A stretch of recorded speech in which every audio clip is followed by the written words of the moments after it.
بینەرێن دەلال بە سڵاوین گەرم ئەم دڵخۆشن بدیدەرەوە دیگەل دەمەکدی لە هەفگەهاندنا کوردان کورد کنەکشن.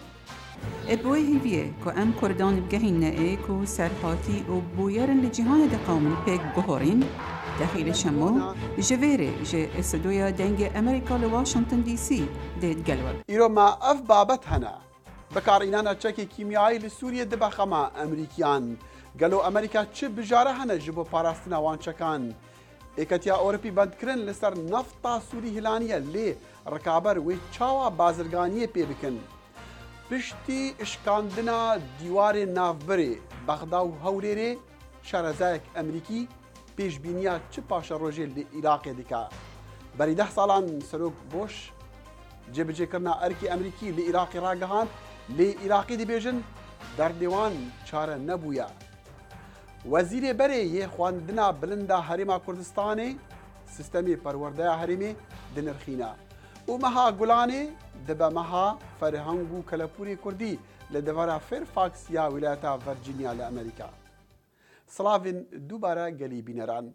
سروکی امریکی باراک اوباما دبیشتن امریکیان بلگه هنک و چکی کیمیایی لسوریه هاتیه بکار یعنین لیوی پی تی وی ببتر بلگه و راستیان هیا بری فرمانا برسفکا امریکی بدتن. لهمان دم شارزا دبیجن اگر حکومتا سوری او رنگ چک بکار آنی بن اوه دی نرحتیان پیدا بکا که چاوا دی دست بسروی چکی دا بگرتن. آژانس زانیاریان امریکی باور دکن حکومت سوری گازا سارین یادشی دمار بکار اینایه لی سروک باراک اوباما دبیجت بلکه نهند پیش راستن حتی ام کریاره که بکین. یا نها ام دزانن بلگه هنه چکی کیمیایی دی سوریا ده هاتیه بکار اینان لی ام نزانن چاوا لکودری کنگی و که بکار اینانا. هنک شارزا باور دکن که او چک هاتی درست کرن حتی زیانوان و بریبت و بکار اینانوان بریارکا استراتیجی حکومت سروک بشار الاسده. اف دست بیکا به هشداری با مصدر کرنا هندیه برسفکا مزن نبتن و دی ریج را خوش بکتن لپاش روژی بکار بینتن. دینامه که داشت بو سروک اوباما، قماندار لشکر آزاد سوریه سلیم ادریس نویسیه که بکار اینان بوی رنگی چک کیمیایی رنگ دست بیگ بیتش با بکار اینان بتر وکا استراتیجی حکومت اسد. اش بلیوه لشکر سوری مشکن اسکاتشی هاویتین دورن مدنیان. از باور دکم اسد شیعه ما بخاپینتن چونکو بجارین باش نینن جبو مایتی کرنن لشکری دی سوریا ده. هر لبان روشان حکومت اسد گازنده تقین شام و پایتخت ات اخی دستای تروریستان او زاراوه که کار بدست بکارتینن با ناس کرنا سرحال دایان. حکومت بکار اینان چکی کیمیاوی حاشد.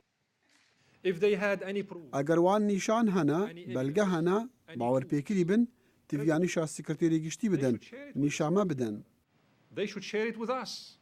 شارزاد بیژن چکی کیمیایی پیشکک استراتیجی حکومتی با نچار کرنا مدنیان حتی اج دورن جری دست رکبری براون چونکو حتی اگر سرحالدای دوره که بگیرن گلک خلق تیدان نامینن. به باوریا من نزیکی چاره که خلق سوری یان دناف ولاتی دا بیمال و حال بونا یان جی سنور درواز کرنا.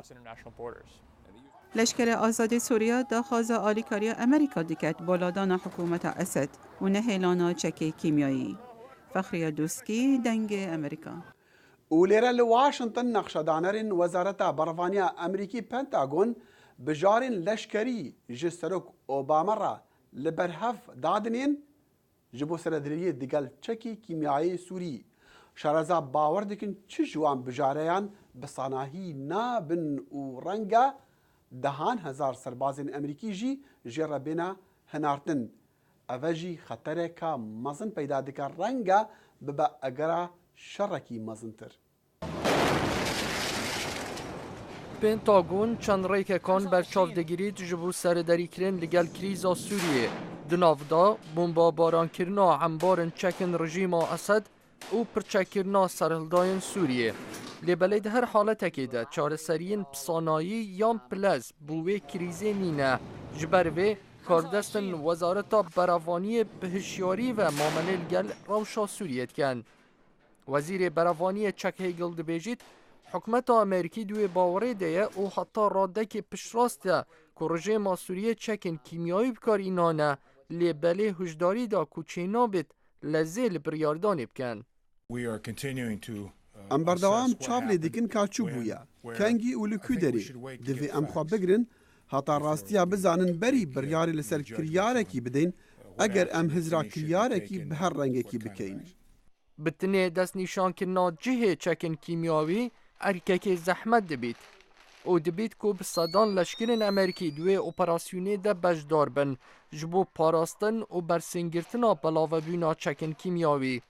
ارکک کل دم شر عراقی لشکرین امریکی بو هات بینا آماده کرن. سیستما براوانیا آسمانیا سوریه هشتا بهیزه و شارزاد بیجن که برسوا هیزن بشار الاسد ده خورت و تن بید. ام نکارن چکی کیمیایی بسانهی بپاریزن. اگر حتی حکومت جی هفکاری بکد 2 هفتی دیجی را بوین. افجا اگر ما بوی چکی کیمیایی سوری جناو ببین دوی ام انبارن وان بمباران بکین. افجی دی ببا اگر پیزبونا دورو بر. ریک کادی جبو سرداری کرن لگل کریزا سوریه دامزراندنا دورکا پاراستی و قدغه کرنا فرینی الاسمان سوریه که ویش پیتوی بخلچیا که زیده تر و بجدار بینا ولاتن حوالبند هیا و اوش بجارکا گلک آلوستره. هجی گوتنیه لدم اکون نوکت چه زانیاریا بتواوی درست و وکهف لبردست کاربدستن امریکی نیه بجارن حکمت نزالالن. بری دمکی اکتیا اورپی بند کرن لسر فروتنا نفتا سوری هلانی لوان هریمن لجر دست هیزن رکابریه دا لی گمان هیا کو سرحالداین سوری دل دمکی زو بکاربن نفتا خواه بفروشن اورپیان لدمی کوان پیتویکا گلک بلز بپران هیا. لە حوشەی ماڵەکەی خۆیدا لە ئەدلب ئەحمەد ئەبوطالب پاڵاوگەیەکی داناوە تەنها چەند بەرمیلێک و ئاگر و تانکی بۆ دڵۆپاندن پێویستە بۆ بەرهەمێنانی نەوتی سپی و گازۆیل چەند کارمەندێک ڕاهێنانیان پێکراوە بەڵام هیچ مەرجێکی خۆپاراستنیان ڕەچاو نەکردووە. ئەبوطالب دەڵێ دەهێنێ خۆی بۆ بخاتە مەترسیەوە ڕۆژانە 9 بۆشکە سوتەمەنی بەرهەم دەهێنێ. مادة الخام للفيول بنستوردها من أماكن محررة. نەوتی خاومان لە ناوچە ئازادکراوەکان و لەو بیرە نەوتانەوە بۆمان دێت کە کەوتونتە ژێردەستی لەشکری ئازادی سووریاوە لێرە دەی پاڵەوین بۆ ئەوانەی لە شوێنەکانی تر پێویستیانە. ئالەم شوێنانەدا سوتەمەنی بۆ دانیشتوان دابین دەکرێت. هاوکاتی هەروادێ و تونبوونی قەیرانی سووریا بە پێی زانیاریەکانی ئەمریکا بەرهەمهێنانی نەوت لە سووریا لە ساڵی 2011 بۆ 2012 بە ڕێژەی لە سەدا 50 کەمی کردووە ئەمەش بەهۆی سزاکانی یەکێتی ئەوروپاوە. بێگومان سزاکان بەرهەمهێنانی نەوتی کەم کردوێتەوە چونکە کارگێڕانی بیانی هاتوونەتە دەرەوە. حکوومەتی سووریاشی شوێنێکی نییە نەوتەکەی لێدابنێت. توانایەکانی سنووردار بووە پاش ئەوەی ناردنەدەرەوەی نەوتی لێ قەدەغە کراوە. ئێستا یەکێتی ئەوروپا گەماروی هەناردەکردنی ئەو نەوتەی لاداوە کە لە ناوچەکانی ژێر دەسەڵاتی ئۆپۆزیسیۆندان. 3 جۆرە کارکردن شیانی هەیە: کرینی نەوت و بەرهەمە نەوتیەکان، فرۆشتنی کەرەستە سەرچیەکان و تەکنۆلۆژیا بۆ پیشەسازی سوتەمەنی، هەروەهاش وەگەڕخستنی سەرمایە لە پیشەسازی نەوتی سووریادا. چاودێر لەو بڕوایەدان ئەو پرۆسەیە درێژە دەکێشێ بەر لەوەی ئەوروپا نەوتەکە بکڕێ. زۆرێک لە نەوتەکە لەژێر کۆنتڕۆڵی ڕێکخراوە جۆراوجۆرەکاندایە لە هەمویان دیارتر جەبهەت نوسرەیە کە پەیوەندی بە قاعیدەوە هەیە. مەرج نییە لەژێر دەستی لایەنێکی ئۆپۆزیسیۆندا بێت کە کۆمپانیاکانی یەکێتی ئەوروپا بتوانن کارداری لەگەڵدا بکەن. سووریا دژی ئەو بڕیارەی یەکێتی ئەوروپایە. بەر لەسەر هەڵدانی سووریا سندوقی نێونەتەوەیی دراوی و های مەزەندە کردبوو فرۆشتنی نەودێک لەسەر چواری داهاتی حکوومەتی سووریا بووە. لا نفهم كيف أوروبا سوف تعطي. نازانم چۆن یەکێتی ئەوروپا ماف دەدات بە ڕێکخراوە تێرۆریستیە چەکدارەکان نەوت لە سووریاوە بفرۆشن بە ئەوروپا. ئەمە قاچاقچێتی پارەیە و دزینی پارە و سامانی وڵاتەکەیە. لەگەڵ خراپبوونی ڕۆژی ئابووری سووریا هەروە دێ و پاڵاوگەی بەرایی نەود لە ناو حوشەی ماڵەکاندا زیاد دەکەن لە سەرانسەری سووریادا. بەڵێن ساڵح بەشی کوردی دەنگی ئەمریکا تەماشەوانین کورد کۆنەکشن بەری چەند ڕۆژان شاندەکی هەرێما کوردستانە عێراقê li Bexdayê bû û danûstandin digel tevaya layênên siyasî kirin. Şandeyê Herêmê bi serokatiya Nêçîrvan Barzanî, serokê hikûmeta Herêma Kurdistanê û Serokwezîrê Iraqê Nûrîl Malikî rêk keftin li ser çarçoveyekî çareseriya kêşeyên Hewlêr û Bexdayê li pey destûrê welatî. لێ لەڤر لە واشنگتن تایبەتمەندەکە ئەمریکی باوەڕ دەکەن و کێشەیەن کوردان دەگەل بەغدایê ژووی دەستوری وڵاتی مەزنترن. دەگەل ڕاگەهاندنا بگەشببینیە کاربدەستێن کورد پشتی ڕێکەتناوان دەگەل حکومەتە ناڤەند لەسەر چارچۆڤەیەکی بۆ چارەسەرکردنا پرسگرێکی نێڤبەرە وان و بەغدادا gelek şareza bawer dikin ev dê ji bo demekî Kurd bitin çunku cudahiya Kurd û Ereban li Iraqê mezintira ji kêşeyên nêvbera hikûmetên Bexda û Hewlêrê. But in the long run, you have two entities. لە کۆتاییدا دووکیان و ناسنامەی جیاواز دەبن من بە دوو وڵات ناوی دێنم ئەگەر چی تا ئێستا کوردستان وڵات نییە هەریەکەچیشیان ئامانجی جیاجیان هەیە چونکە کوردستان تا بتوانێت دەیهەوێت ئۆتۆنۆمی خۆی فراوانتر بکات تەنانەت سربەخۆش بێت مالکی و حکوومەتی عێراقیش نەک تەنیا نایهەوێت ئەم جۆرە ئۆتۆنۆمیە هەبێت یان سربەخۆیی هەبێت بەڵکو دەیهەوێت دەسەڵاتیان سنووردار بکات و زۆربەی ناکۆشیەکە لەسەر کۆنتڕۆلکردنی نەوتە. کاربدەستên Iraqiyên hemû pêkhatan piştaxwe bi destûrê welatî gerim dikin dema hewl didin egerên aloziyên welatî bêxnestoyê layenê beramber. The most important thing, it's not exactly what the Constitution says. گرنگترین شت ئەوە نییە کە دەستور چ دەڵێت گرنگ ئەوەیە کە یاری دەسەڵات نێوان هەرێم و بەغدایە. گرنگترین شت ئەوەیە کە چێ ئەم یاریە دەباتەوە و ئەوەی کە ئایا کوردەکان سەرکەوتوو دەبن لە ڕاکێشانی لولە نەوتەکە کە لەگەڵ تورکیادایان بەستێتەوە لەو ناوچانەی کە لە ژێر کۆنتڕۆڵی بەغداشدان تێنەپەڕێت چونکە هەر کاتێک کوردەکان ئەو لولایان هەبێت کە کارێکی هاسانی شە و ئێستا لە ژێر سازکردندایە کوردستان ئۆتۆنۆمی تەواوی دەبێت. ئەگەر دجوداهیên شیعە و سونیên Iraqêda îran û Sûriya rol û karîgerî hebitin lê dicudahiyên nêvbera Kurd û hikûmeta navend da Tirkiya bûye layen bi piştevaniya Kurdan û bi bazirganiya neftê digel wana lê pisyara mezin ew e erê Enkerê dê alîkar bitin heta Kurd bibin xudan desthilateke berfirehtir li paşa rojê. Turkey has given the green light to do the construction of this pipeline. تورکیا چرای سەوزی بۆ ڕاکێشانی لولە نەوتەکە داوە لەبیر نەکەین ئەمە پرۆژەیەکی درێژدەم نییە ڕاکێشانی ئەو لولەیە لە تەختەقەوە لەلایەن کۆمپانیەکانی بریتانی و تورکیا کە بە تەنیا 150 مایلە کراوە ئەمەش پرۆژەیەکی بچووکە لە چاو پرۆژەکانی تری نەوت لە کۆتاییدا گرنگەوەیە کە ئایا کوردەکان بەردەوام دەبن لەسەر هاوکاریکردن لەگەڵ تورکیا تورکەکانیش دژی ئەوە نین کە ئۆتۆنۆمی ئەوان فراوانتر بێت تورکیا خۆشی دەیهەوێت کێشەی کوردەکانی خۆی چارەسەر بکات بەڕای من ئەمە هێڵی سوورە بۆ تورکیا ئەگەر کوردستان هاوکاری بکات ئەوان ئۆتۆنۆمی قبول دەکەن ئەگەنا من باوەڕ دەکەم کە گۆڕانکاری لە هەڵوێستی تورکیا بێتە دی. بەری 10 ساڵان و بدەمێکی کورد پشتی ڕوخاندنا ڕژێما سەدام حوسێن سەرۆکی وی دەمیە ئەمریکا جۆرج دەبلیو بوش سەرکەتنا ئەرکی ئەمریکی لە عێراقی ڕاگەهاند لێ پەنابەرین عێراقیین ڕوو دەکەن ئەمریکا دەبێژن دەرد و ئێشین وان داوی نەهاتنە بتنێ پار 4600 عێراقیان ڕووکریە ئەمریکا پڕانیەوان لە ویلایەتە میشیگان ئاکینجی بوونە. دروشمی سەرکەشتی فڕۆکە هەڵگیری هێزی دەریایی وڵاتە گرتوەکانی ئەمریکای ناسراو بە ئەبراهام لینکن لەسەری نووسراوە و دەڵێت ئەرکەکە بە ئەنجام گەیەندرا ئەمە یاریدەدەر بوو لەوەی هەستکردنی ئەنجامدانی کارەکە لەلایەن سەرۆک جۆرج دەبلیو بوشەوە بداتە ئەمریکایەکان واتە سەرکەوتن بە کەمتر لە 2 مانگ دوای داگیرکردنی عێراق.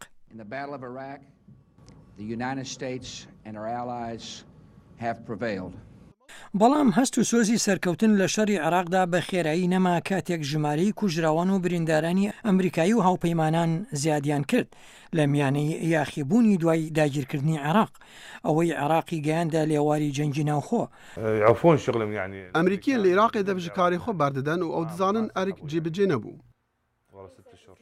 لە سیوێکی مانگی دەدا مهەنەد یەکێک بوو لە نێو ئەو سەدان مەسیح پەرستانەی ئامادەی ڕێڕسمێکی ئێوارەی ئاینی بوون کاتێک تێرۆریستان هەڵیان کوتایە سەر کلێسەیەکی کاتۆلیک و دەرئەنجام 58 کەس کوژرا و چەندان ئەندامی خانەوادەی لە نێو کوژراوەکاندا بوو. مەسی کەسش دەستدان تەناهی لە عێراقی نینە ئەگەر کەنیسەیەکی نەتەقینن دێ ئۆتۆمبیلان لە ناف خەڵکی بتەقینن هەنا خوا بە خەڵکی بێگون نەهوا دەتەقینن. مهەنەد دوای هێرشەکەی کرایە سەر کڵێسە بڕیاریدا لەگەڵ خانەوادەکەیدا بە خێرایی عێراق بەجێبێ هەڵێت و لە میشگن نیشتە جێبێ.